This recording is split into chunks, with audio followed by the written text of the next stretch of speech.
Dear friends, मैं आप लोगों के लिए बहुत ही बेहतरीन मॉक टेस्ट के लिए आया हूँ, जो आप लोग थंबनेल देखकर समझ ही गए होंगे कि क्या मॉक टेस्ट है ये। जैसे कि आप लोगों को पता है, मैंने ऑलरेडी सीडीपी के जो है 3 मॉक टेस्ट बना दिए हैं। तो ये है मॉक टेस्ट नंबर 4 और इसमें कुछ अलग होने वाला है। वो अलग क्या होने वाला है? इस मॉक टेस्ट में मतलब सीडीपी मॉक टेस्ट नंबर 4 में हम डिस्कस करने वाले हैं assertion and reason type mock test, ठीक है? ये जो है एजर्सन एंड रीजन टाइप के क्वेश्चन है और पीआईक्यू बेस्ड 2021 2024 तक, ठीक है? इनके बीच जो पीआईक्यूज है वो हम यहाँ पर देखेंगे एजर्सन रीजन वाला क्वेश्चन, ठीक है? तो पहले वाले जो मॉक टेस्ट है ये उनसे बिल्कुल अलग है और इसको जो है बारीकी से देखिए। यहाँ पर मैं सिर्फ 20 पीआईक्यूज बताने वाला हूँ जो बहुत इंपॉर्टेंट है और समझने वाली बात है कि एजर्सन एंड रीजन का आंसर कैसे किया जाता है, ठीक है? तो चलिए शुरू करते हैं क्वेश्चन नंबर 1। तो सबसे पहले देखिए क्वेश्चन नंबर 1 क्या कह रहा है? Assertion development proceed from general to specific response. कह रहा है कि जो डेवलपमेंट होती है जनरल टू स्पेसिफिक, मतलब जनरल से स्पेसिफिक, मतलब पहले जो नॉर्मल चीज़ है उनकी होती है, उसके बाद जो स्पेसिफिक चीज़ है, स्पेशल चीज़ है, उनकी डेवलपमेंट होती है, ठीक है? तो आप लोग हिंदी में भी देख सकते हैं। और उसका जो रीज़न है, children gain control over gross muscles before the fine muscles. Gross muscles मतलब जो है, जो मसल्स है, जो बड़े बड़े मसल्स है वो ज़्यादा कंट्रोल होता है, उसके बाद फिर फाइन मोटर स्किल्स होता है, मोटर मसल्स होता है। कैसे? जैसे कोई बच्चा जब पेन पकड़ता है तो क्या करता है बच्चा? पूरे हाथ से पेन पकड़ता है, लेकिन हम लोग कैसे पकड़ते हैं? 2 उँगली से पकड़ते हैं। तो जो पहले हम पकड़ते हैं पूरे हाथ से पकड़ते हैं, हाथ, उसके बाद पूरे बॉडी से हम उसको पकड़ने की कोशिश करते हैं। जैसे कोई चीज़ हम पकड़ के दोनों हाथ से पकड़ते हैं तो उस तरह से पकड़ते हैं बच्चे, तो उसको बोलते हैं ग्रॉस मोटर स्किल्स, ठीक है? यहाँ पर ग्रॉस मसल। और फिर जैसे जब बच्चा क्या होता है, अब ऐसा नहीं है कि शुरू में बच्चा जो है दो उँगली से पेन पकड़ेगा, 2 उँगली से पेन नहीं पकड़ेगा। तो पहले क्या होता है? ग्रॉस मसल्स, बड़े-बड़े मसल्स होते हैं। उसके बाद डेवलप होता है फाइन मोटर, जैसे 2 उँगली से पेन को पकड़ना। तो ये हो गया फाइन मोटर। तो ये क्या है? दोनों बात सही लग रहा है। तो देखिए ऑप्शन क्या कह रहा है? बोथ। अब दोनों तो सही लग रहा है, लेकिन इसका आंसर कैसे करना है? तो आप लोग देखिए ऑप्शन नंबर ए क्या कह रहा है? बोथ ए एंड आर, मतलब एजर्सन एंड रीजन जो है true and R is the correct explanation of A. तो कह रहा है कि दोनों जो है, एजर्सन एंड रीजन दोनों ही करेक्ट है। जो रीजन है वो एजर्सन को सही एक्सप्लेन भी कर रहा है कि रीजन जो है एजर्सन को ये प्रूव भी कर रहा है कि सही है। तो क्या ये सही है? ये ऑप्शन होगा। ऑप्शन नंबर बी देखिए, both A R true, both A and R true but R is not the correct explanation of A. कह रहा है कि दोनों जो है ट्रू है, लेकिन एक दूसरे को ये एक्सप्लेन नहीं कर रहे हैं, व्याख्या नहीं कर रहे हैं। तो देखिए आप लोग तो उसके बाद सी नंबर देखिए, A is true but R is false. उसके बाद डी नंबर देखिए, E is false but R is true. तो ये चारों ऑप्शन को देखना है। कभी कभी क्या होता है, दोनों ही गलत हो जाता है। कभी कभी क्या होता है, रीजन क्या होता है? फॉल्स होता है, एजर्सन ट्रू होता है। कभी एजर्सन ट्रू होता है, एजर्सन फॉल्स होता है, रीजन ट्रू हो जाता है। तो कुछ हो सकता है, तो चारों ऑप्शन को देखना है।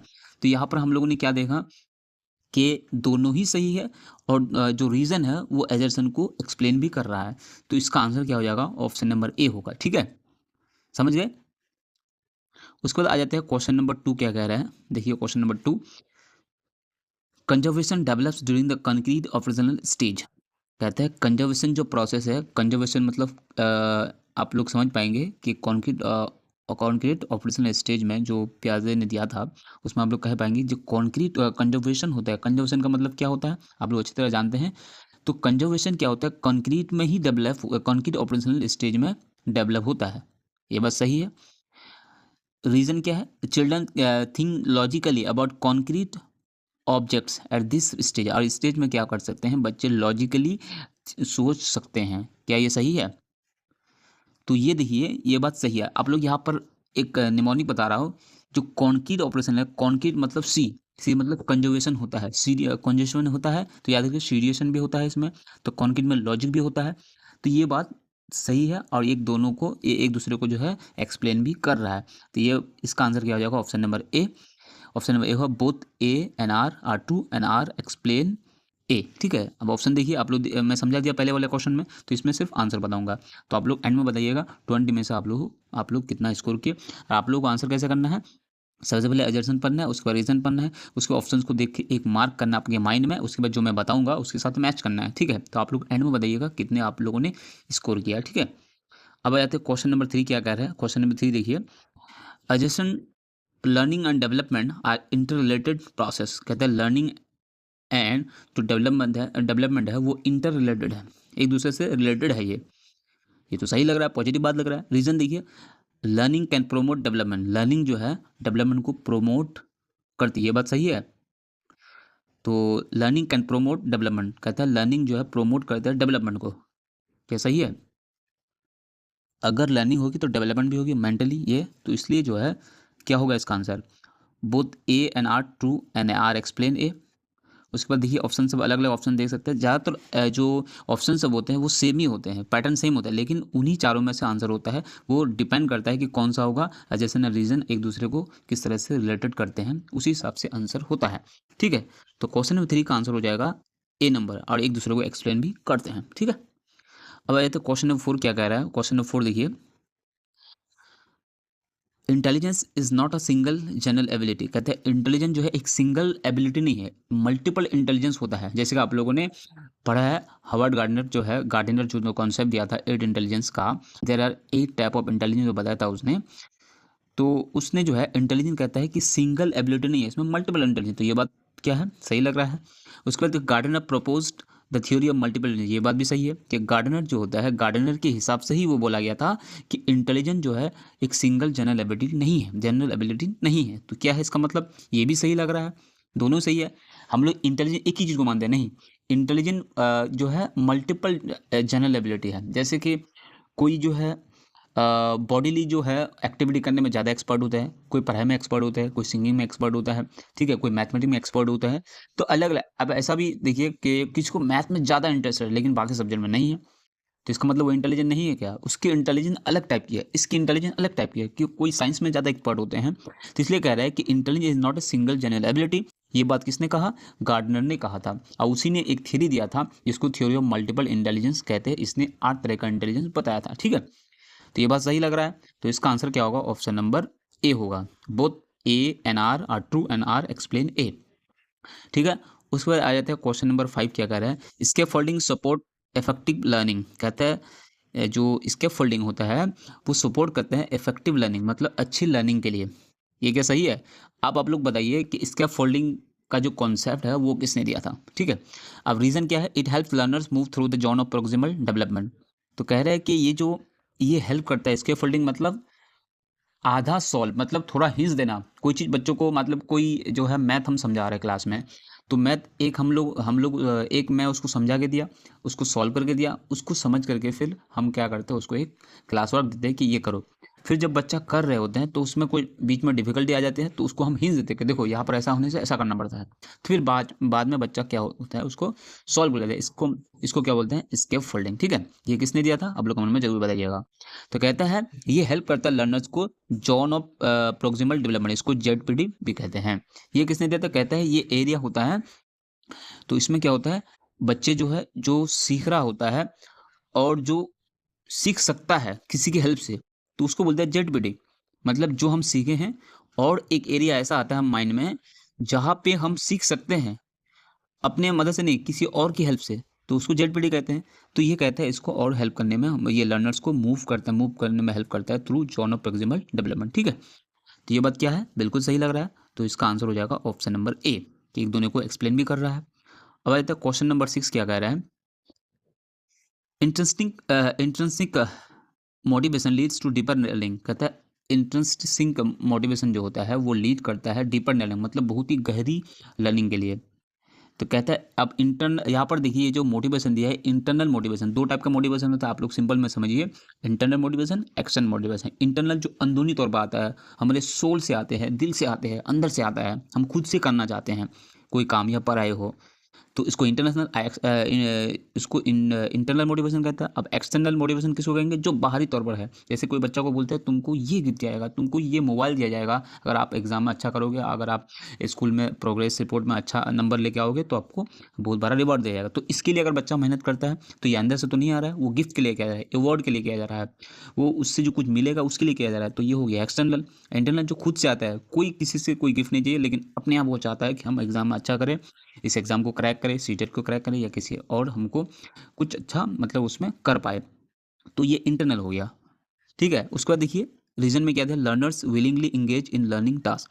अब बच्चा जो है, लर्नर जो होता है, खुद अपने आप चाहते हैं, इंगेज होता है लर्निंग टास्क में, पढ़ाई के अलग अलग कामों में, अलग अलग एक्टिविटी में वो इंगेज हो जाता है, विलिंगली मतलब खुद से, बोलना नहीं पड़ता है, तो ये बात तो सही लग रहा है। तो ये भी क्या है, इसका आंसर भी होगा ऑप्शन नंबर ए। ठीक है, ऐसा नहीं कि ऑप्शन नंबर ए आप लोग लगा दीजिएगा, यहाँ पर ज़्यादातर आ रहा है उसी में दिया है। अब देखिए यहाँ पर और एक चीज़ समझना है, both A and R true and R explain A, तो कह रहा है, तो देखो सब ऑप्शन में ऐसा नहीं हो सकता है कि ए ऑप्शन में ही वैसा रहेगा कि एक दोनों ट्रू है और एक दूसरे को एक्सप्लेन भी कर रहा है। ये ऑप्शन जो है डी में भी हो सकता है। तो यहाँ पर एक ही पैटर्न से दिया, इसलिए आप लोग कन्फ्यूज नहीं होइएगा एग्जाम में, क्योंकि ऑप्शन नंबर ए में जो दिया गया है जो ऑप्शन, वो डी में भी हो सकता है। तो आप लोग बोलेंगे दोनों तो सही है, ऑप्शन ए लगा देते हैं, नहीं, ये आपस में इंटरचेंज भी हो सकता है। जो डी में यहाँ पर दिया वो एग्जाम में ए में भी हो सकता है, जो सी में दिया वो बी में हो सकता है। कोई आप लोग पढ़ के भी देखना है किस ऑप्शन में क्या है, ऐसी तुक्का नहीं लगा देना है, समझ के भी आप लोग गलती कर देंगे फिर, इसलिए ध्यान देना है। अब आते हैं क्वेश्चन नंबर 7 क्या कह रहा है। क्वेश्चन नंबर 7 देखिए, एडोलेशन is a period of emotional instability.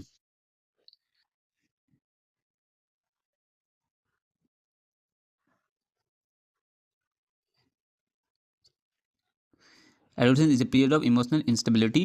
कह रहा है कि एडोलेशन में क्या होता है, इमोशनल इंस्टेबिलिटी होता है। ठीक है, ये पीरियड है उसका। उसके हार्मोनल चेंजेस इन्फ्लुएंसेस इमोशंस, और हार्मोनल चेंजेस क्या होता है, हमारे इमोशंस को, हार्मोन को चेंज करता है। आप बताइए, हार्मोन तो आप लोग जानते हैं, जो बायोलॉजी पढ़े हैं, जो साइंस पढ़े हैं। तो हार्मोन क्या होता है, एक केमिकल होता है जो हमारे बॉडी में ज़रूरत के वक्त पैदा होता है और अपने काम को ख़त्म करके वो बॉडी से रिलीज होता है। उसको दोबारा हम स्टोर करके रख भी नहीं सकते और दोबारा काम भी नहीं आएगा वो, उसको हार्मोन बोलते हैं। ठीक है, वो हमारे इमोशंस को चेंज करती है, ये बात सही है। तो इसका भी आंसर क्या होगा, ऑप्शन नंबर ए, मतलब ऑप्शन नंबर ए या मत रखिए, ये याद रखिए कि both A and R true and R explain A. ठीक है, तो ये ऑप्शन किसी में भी हो सकता है, तो इसका आंसर हो जाएगा ऑप्शन नंबर ए। ये ऑप्शन डी में भी हो सकता है।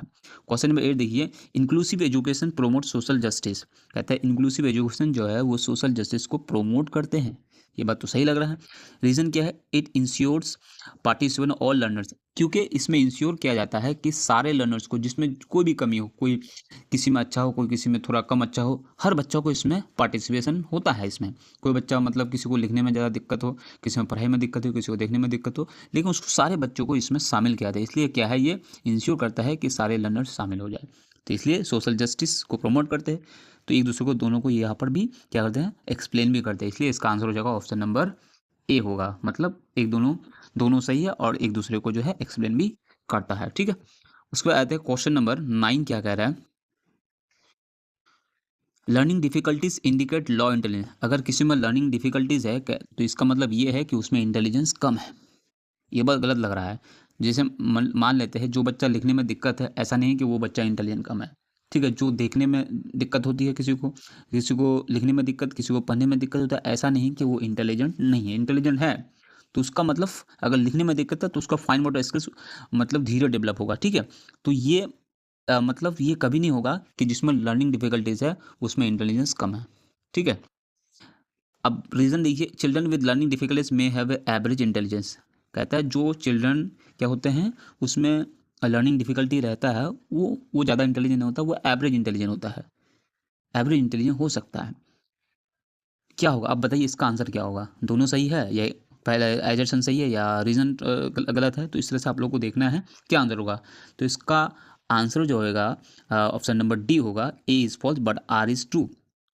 आर इज़ ट्रू का मतलब यहाँ पर देखिए कि एजर्सन जो होता है, एजर्सन क्या है, मतलब एजर्सन क्या है, वो फॉल्स है, और जो आर है इज़ ट्रू। तो यहाँ पर कह रहे हैं जो आर भी गलत हो सकता था, तो ट्रू क्यों कहा, क्यों कहा, इसलिए क्योंकि चिल्ड्रन विद लर्निंग डिफिकल्टीज में हैव एवरेज इंटेलिजेंस। कहता है ऐसा नहीं कहता, ठोक के बोल रहा है कि कम ही एवरेज इंटेलिजेंस होगा, हो सकता है, लेकिन ऐसा नहीं कि सब वैसा ही होगा। एवरेज हो सकता है, कोई कोई बच्चा बराबर हो सकता है बाकी बच्चों की तरह।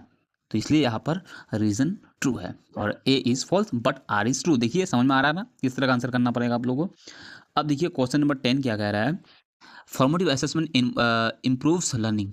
ये बात सही लग रहा है कि फॉर्मेटिव असेसमेंट वो होता है जो असेसमेंट मतलब लर्निंग प्रोसेस में ही, ड्यूरिंग लर्निंग में ही लिया जाता है। जो लर्निंग करते हैं उसी वक्त उसको फॉर्मेटिव करते हैं। मतलब फॉर्मेटिव असेसमेंट क्या आता है, जब हम क्लास में पढ़ाते हैं उसी को कुछ पूछते हैं, फिर उसमें अगर कोई डाउट हो रहा है तो उसको क्लियर करते हैं, तो वो फॉर्मेटिव असेसमेंट हो गया, जो थ्रू आउट द ईयर ले आता है फॉर्मेटिव असेसमेंट। और समेटिव असेसमेंट क्या होता है, जो end of the year last में एग्जाम लिया जाता है, साल जब खत्म हो जाता है। ठीक है, तो ये सही लग रहा है। उसके बाद रीज़न देखिए, इट प्रोवाइड कंटिन्यूस फीडबैक, और ये जो फॉर्मेटिव असेसमेंट है वो कंटिन्यूस पूरे साल लगातार फीडबैक देता है बच्चों को, कहाँ कमी है, कहाँ उसको ठीक करना है, कैसे ठीक करना है, कहाँ पर दिक्कत है बच्चों को, उसको फिर ठीक किया जाता है। तो इसका मतलब जो फॉर्मेटिव असेसमेंट है वो प्रोवाइड करता है कंटिन्यूस फीडबैक होते हैं, एक दूसरे को एक्सप्लेन भी करते हैं। तो इसका आंसर क्या होगा? इसका आंसर हो जाएगा ऑप्शन नंबर ए होगा। क्यों होगा? क्योंकि दोनों सही है और आर जो है एक्सप्लेन करता है ए को। ठीक है, अब आते हैं क्वेश्चन नंबर 11। देखिए क्या कह रहा है। Behaviourism focuses on observable behaviour. कहता है बिहेवियरिज्म जो होता है, जो बिहेवियर को एक्सपर्ट होता है, जो बिहेवियर के एक्सपर्ट होते हैं उसको बिहेवियरिस्ट कहते हैं, और उस जो थियरी है उसको बिहेवियरिज्म कहते हैं। तो बिहेवियरिज्म मतलब बिहेवियर को जो स्टडी करता है उसको बिहेवियरिस्ट, ठीक है, और जो थियरी है, कॉन्सेप्ट है, उसको बिहेवियरिज्म कहते हैं। मतलब हमारा जो रवैया होता है, हमारा जो एटीट्यूड होता है, ठीक है, focuses on observable behaviour. Learning is viewed as a stimulus response association.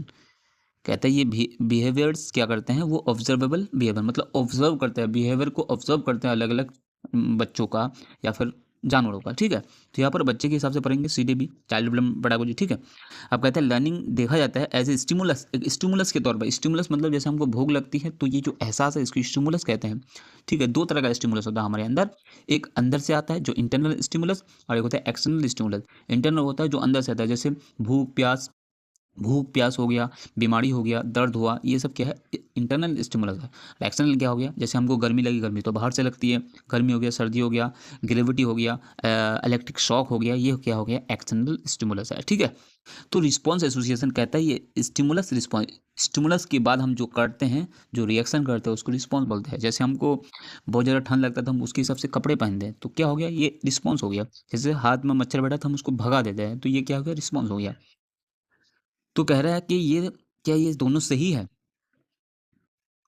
तो इसका आंसर भी सही होगा। क्यों? ये बात सही बोल रहा है कि जो बिहेवियरिज्म है वो ऑब्जर्व फोकस कहाँ पर करते हैं, ऑब्जर्वेबल बिहेवियर पर। ठीक है, और लर्निंग को दिखाया जाता है स्टिमुलस रिस्पॉन्स एसोसिएशन के तौर पर, ये बिहेवियरिस्ट का मानना है। ठीक है, तो इसका आंसर होगा ऑप्शन नंबर ए।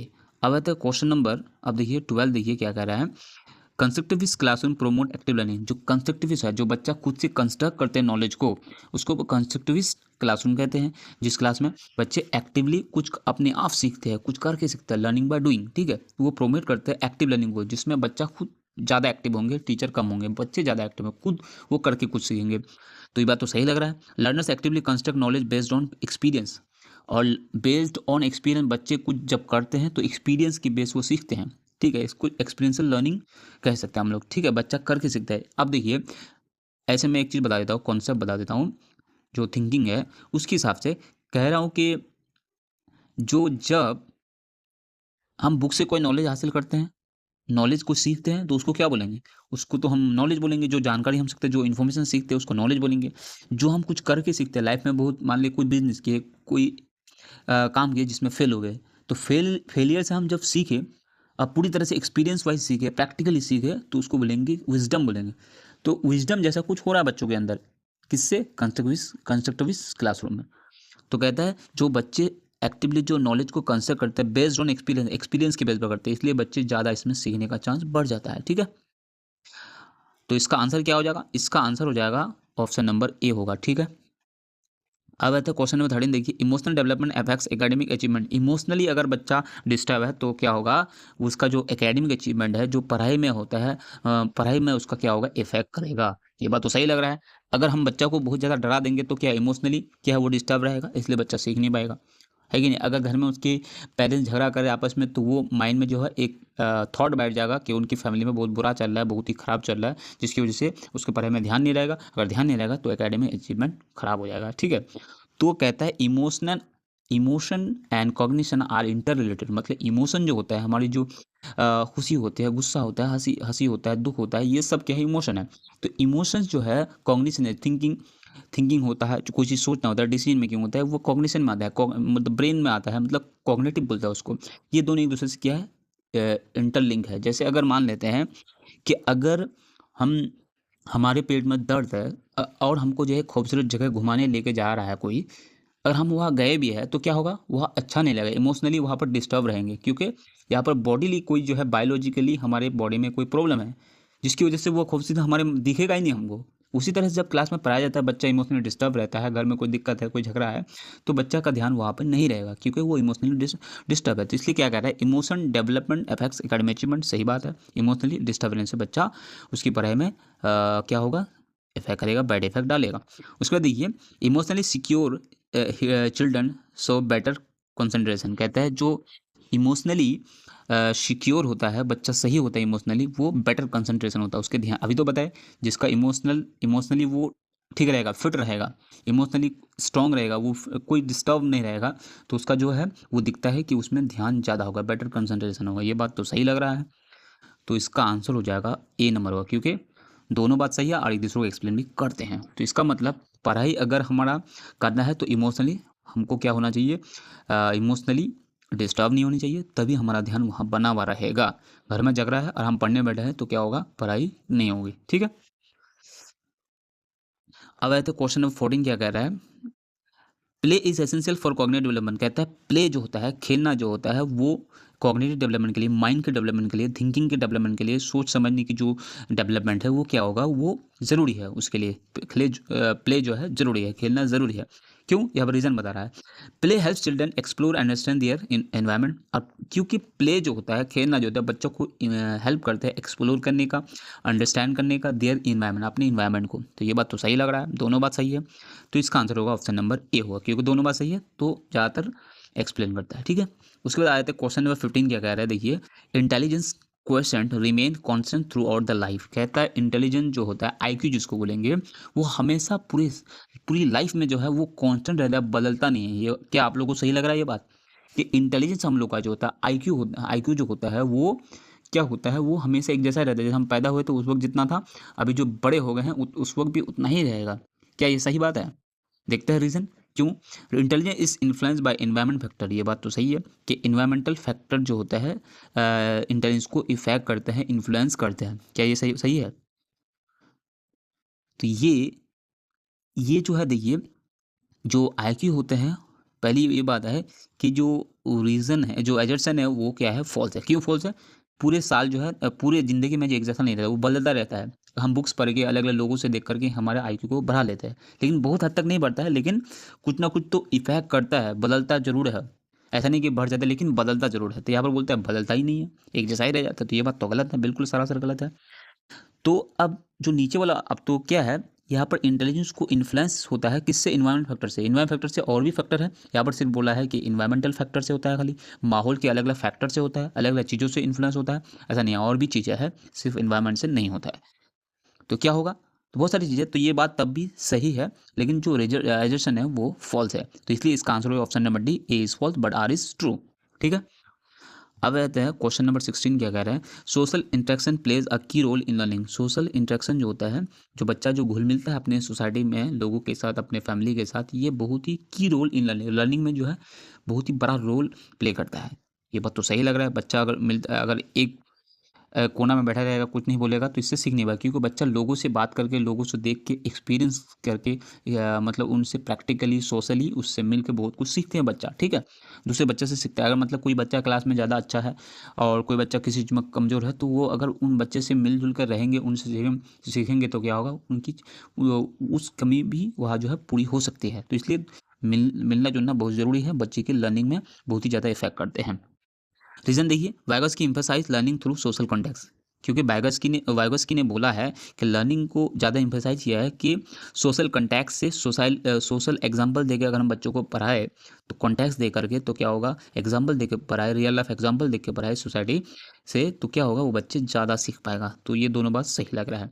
तो 16 का क्या होगा, ऑप्शन नंबर ए होगा। दोनों ही सही है, A and R true, but R is the correct explanation of A. ठीक है, अब आ जाते हैं क्वेश्चन नंबर 17 क्या कर रहा है, punishment leads to permanent behaviour change. Punishment क्या करता है, अगर हम बच्चे को पनिशमेंट देते हैं किसी गलती पे, कोई भी चीज़ में, अगर अचीवमेंट में, उसका एकेडमिक अचीवमेंट में कुछ गलत हुआ, उसके लिए पनिशमेंट देता है, होमवर्क गलती करता है, पनिशमेंट देते हैं, तो क्या होता है, बच्चे के बिहेवियर में परमानेंटली चेंज आ जाता है। क्या ये बात सही है? रीज़न देखिए, पनिशमेंट, अब इसका रीज़न क्या है, पनिशमेंट सप्रेसेस बिहेवियर टेम्परेली क्या करता है, पनिशमेंट जो होता है बच्चे के बिहेवियर में सप्रेस करता है, बदलाव आ जाता है। तो इसका मतलब परमानेंटली नहीं आएगा। बच्चों को अगर मान लीजिए क्लास में बहुत हल्ला कर रहा है, हम शोरगुल कर रहे हैं, आवाज़ कर रहे हैं, तो हम उसको डांट दिए, तो थोड़ी देर के लिए वो चुप रहेगा, लेकिन फिर बाद में क्या होगा, फिर आवाज़ करना शुरू कर देगा। तो क्या होगा? तो इसका आंसर हो जाएगा ऑप्शन नंबर डी। कहता है A is false but R is true. तो क्या है? Behaviour change, the punishment leads to permanent behaviour change. तो ये क्या होगा? डी नंबर होगा या कौन सा वाला ऑप्शन होगा? तो इसका आंसर आप लोग बताइएगा, ठीक है। अब आ जाता है क्वेश्चन नंबर 18। क्या कह रहा है? Creativity can be develop through education. कहता है क्रिएटिविटी जो है हम लोग एजुकेशन से, पढ़ाई से, लर्निंग से डेवलप कर सकते हैं। ये बात तो सही लग रहा है। क्रिएटिव इंसान सिर्फ माँ के पेट से नहीं होता है, वो दुनिया में आके बहुत सीखते हैं, बुक्स पढ़ के, अलग अलग एक्सपर्ट लोगों से मिल के, उनकी बातों से, उनकी पॉडकास्ट से, उनके इंटरव्यू से, उसने जो बुक लिखी है उनकी बुक से, तो क्रिएटिविटी बन सकते हैं। ये बात तो क्या है, सही लग रहा है। रीज़न देखिए ऐसा क्यों? Creativity is limited only to gifted children. कहता है ये बात तो गलत लग रहा है कि क्रिएटिविटी उन्हीं में होगा, लिमिटेड होगा जो गिफ्टेड चिल्ड्रन है, जो एक्स्ट्रा ऑर्डिनरी बच्चे हैं उन्हीं में होगा। ये बात तो गलत है। जो पढ़ाई में एक्सपर्ट लोग नहीं हैं, जो पढ़ाई में एक्सपर्ट नहीं है, वही क्या है, जो एकेडमिकली जो है, एकेडमिक अचीवमेंट जिसका अच्छा नहीं है, स्कूल की पढ़ाई या फिर कॉलेज की पढ़ाई जिसका अच्छा नहीं है, वो नेक्स्ट लेवल पे जाता है। ठीक है। तो ऐसा नहीं है कि जो सिर्फ गिफ्टेड चिल्ड्रन में ही क्रिएटिविटी होगा। तो ये बात तो गलत लग रहा है। तो इसका मतलब एजर्सन सही है और रीजन क्या है, गलत है। तो अब बताइए, assertion is true and reason is false. कहाँ पे है? कहाँ पे आंसर बोलिए आप लोग? तो 18 का होगा सी। वो सी नंबर में, A is true but R is false. ठीक है। ओनली जो वर्ड है वो नेगेटिव वर्ड होता है ज़्यादातर, ध्यान दीजिए। ओनली जो जिसमें रहेगा वो नेगेटिव होता है। ठीक है। तो इसका आंसर होगा option number C, A is true but R is false. R गलत है, मतलब एजर्सन सही है, आर जो है आर गलत है। उसका देखिए क्वेश्चन नंबर 19 देखिए, formative assessment supports learning. Formative assessment जो होता है बच्चों को लर्निंग के में सपोर्ट करता है। फॉर्मेटिव असेसमेंट बताए जो through out the learning, through out the मतलब ईयर लिया जाता है, ड्यूरिंग द लर्निंग प्रोसेस में लिया जाता है। ठीक है। It provide continuous feedback to our learners. ये तो अभी हमने बताया थोड़ी देर पहले एक क्वेश्चन। तो इसका आंसर क्या होगा आप लोगों को पता है? इसका आंसर होगा ऑप्शन नंबर ए ही होगा, क्योंकि दोनों बात सही है और एक दूसरे को एक्सप्लेन भी करते हैं। 20 देखिए, language development influences cognitive development. का लैंग्वेज डेवलपमेंट जो होता है वो इन्फ्लुएंस करते हैं कॉग्निटिव डेवलपमेंट को। क्या ये बात सही है? अब देखिए, language helps in thinking and reasoning. Language हमको हेल्प करते हैं थिंकिंग एंड रीजनिंग। अब देखिए, लैंग्वेज जो है वो हम लैंग्वेज क्या है, अब हम सिंपली अगर समझे, language is a medium through which people communicate. ठीक है। लैंग्वेज क्या है? एक मीडियम है जिससे लोग कम्युनिकेट करते हैं, एक दूसरे से बात करते हैं, अपनी फीलिंग्स को, अपने जो चीज़ों को एक दूसरे से शेयर करते हैं। किससे? लैंग्वेज से करते हैं। अगर लैंग्वेज नहीं होगा तो कैसे करेंगे? तो यही बात है, हम लैंग्वेज की हेल्प से ही थिंकिंग करते हैं, रीजनिंग करते हैं। अब देखिए, कोई भी चीज़ अगर हम सोचेंगे तो पहले कोई ना कोई लैंग्वेज में तो सोचेंगे ना। इसलिए कह रहा है कि language helps in thinking and reasoning. तो ये बात क्या है? सही है, दोनों बात सही है। लैंग्वेज डेवलपमेंट जो होता है इन्फ्लुएंस करता है कॉग्निटिव डेवलपमेंट को, क्योंकि language helps in thinking and reasoning. Language के थ्रू ही हम सोचते हैं, रीजनिंग देते हैं किसी चीज़ का। ऐसे कैसे? कोई भी लैंग्वेज से हम, जैसे जानवरों का भी लैंग्वेज होता है, हम लोग भले ही ना समझ में पाए लेकिन उनका भी एक लैंग्वेज होता है, एक साउंड होता है जिससे वो प्रोसेस करता है चीज़ों को, सोचते हैं, समझते हैं। ठीक है। तो इसका आंसर हो जाएगा ऑप्शन नंबर ए। तो आई होप आप लोगों को वीडियो अच्छी लगी होगी। तो आप लोग बताइए कमेंट करके कि 20 में से आप लोगों को कितने मार्क्स मिला।